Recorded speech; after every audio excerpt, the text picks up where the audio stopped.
ang bansang Pilipinas ay marami ho itong kanya-kanyang city. Marami tayong kanya-kanyang abalahin. At si Yorme, ang abalahin niya, Maynila. Wala na siyang ibang abalahin kung hindi Maynila. At ako din naman, magagalit din naman ako bilang isang Manileño. Hindi, yung abalahin na lang ni Isko kasi yung bulsa niya ngayon. Yung kanyang mga constituent ay hindi niya nabibigyan ng tulong. If sabi nga ni Yorme, if the only way para makatulong siya ay through hindi mo gagawin niya.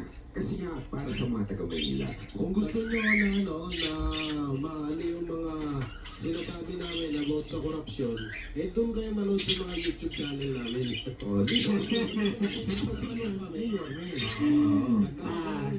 Hindi, salamat sa Banateros kasi ini-expose nyo talaga kung ano talagang kulay nitong si Isko na to. Kasi si Bongbong Marcos ay guilty. O, dediretsuin natin kasi baka sasabihin ano. Sa tingin ko yun. Kaya lang, hindi ako bisita. Hindi naman ako. Oo, tama naman. Tungkol kay Bongbong. Kaya lang wala naman yung bigas. Nabinuhat niya. Sampung kilo.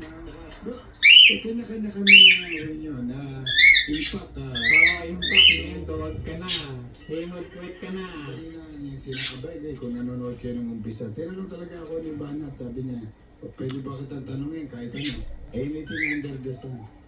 Kasi may guess kayo, sasabihin ko yung aking paningin o paniwala, and most of it, yung sinagot ko, experience yun. Ay, sabi ng isang comment, makukulong din to sa 2028. Ay, tama.